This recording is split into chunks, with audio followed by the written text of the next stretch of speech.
2010 में इनसे 19 नवंबर को मेरी शादी हुई और सर उसके बाद हमारे संबंध बहुत अच्छे रही। इन्होंने कहा मुझे पढ़ना है सर, मैं इनको पढ़ाने के लिए मैं इलाहाबाद लेके आया और इलाहाबाद में सर द काउंसिल कोचिंग है, वहाँ पे इलाहाबाद की सबसे अच्छी कोचिंग थी। मैंने वहाँ पे किसी तरह सर पिताजी के सहयोग से, भाइयों के सहयोग से और यहाँ तक कि मैंने अपने DPRO साहब के सहयोग से पैसा उधार लेके इनको कोचिंग कराया और सर ये मेहनत भी की सर और सक्सेस भी हुई। 2015 में ये सर SDM पद पे चयन हुई, 16वीं रैंक इनकी आई। सर बहुत ही खुशी का माहौल हुआ कि हम एक छोटे पद पे रहते हुए अपनी पत्नी को इतना आगे ले गए।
दो 2020 में ये मनीष दुबे जो जिला कमांडेंट होमगार्ड है उसकी एंट्री होती है हम दोनों पति पत्नी के बीच में और सर घर इतनी तबाही पे पहुंच चुका है कि घर तो टूट ही रहा है, बच्चे तो दूर हो ही रहे हैं, पत्नी दूर हो ही रही है सर, यहाँ तक कि मैं मुकदमा भी मेरे ऊपर हो गया है और मेरी मौत की साजिश भी रची जा रही है।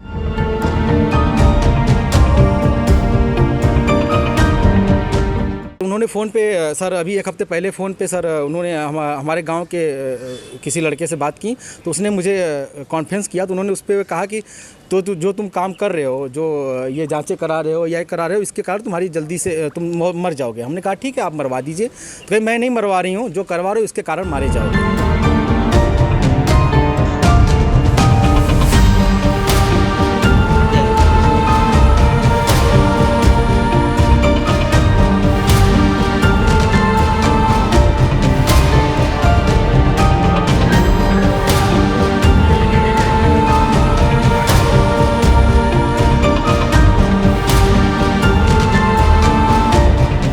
उनका भाई सर सचिन मौर्य है सर, वो मेरे घर से सर रखे मेरे काफ़ी जो कुछ पैसे थे, जेवरात थे, वो सर लेके चला गया। मेरे सर उसकी वीडियो बना के भेजा कि मैं लेके जा रहा हूँ, जो करना हो कर लीजिए। और सर मुझे चैटिंग लिख के भेजा है कि आपका व्हाट्सअप सब कुछ गायब कर दूंगा, हैक कर लिया हूँ, जो सेव करना हो सेव कर लीजिए।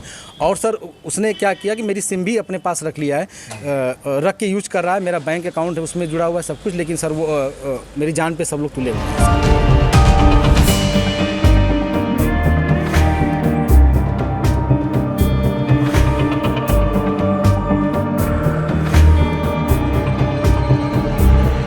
उन्होंने मुझसे ऑडियो के माध्यम से कहा है, मुझे अभी तक कुछ ऐसा नोटिस तो नहीं मिला है, लेकिन सर उन्होंने कहा है कि तलाक प्यार से दे दीजिए, बवाल मत करिए, नहीं तो मैं आपको बर्बाद कर दूंगी। आपके DPRO से बात हो गई है, आपको बर्खास्त करा दूंगी, न नौकरी करने दूंगी न जीने दूंगी।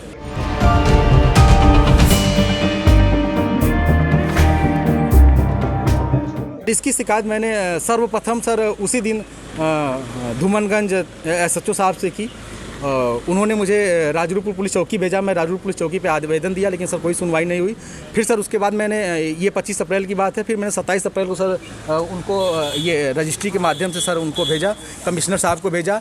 DM साहब खत्री साहब के यहाँ मैं खुद स्वयं उपस्थित हुआ हूँ, उनसे मैंने बात की कि सर आपके SDM साहब हैं, ऐसा कर रही हैं, तो उन्होंने कहा ठीक है मैं कार्रवाई करवाता हूँ। फिर मैं कमिश्नर साहब के यहाँ गया, कमिश्नर साहब को दिया, पुलिस कमिश्नर साहब के यहाँ उपस्थित हुआ, उनको दिया। फिर कहीं सुनवाई नहीं हुई तो सर मैं DGP साहब के पास गया, DGP साहब ने मेरे बात को संज्ञान में लिया, लेकिन फिर भी सर आवेदन ले लिया गया, कोई कार्रवाई नहीं हुई।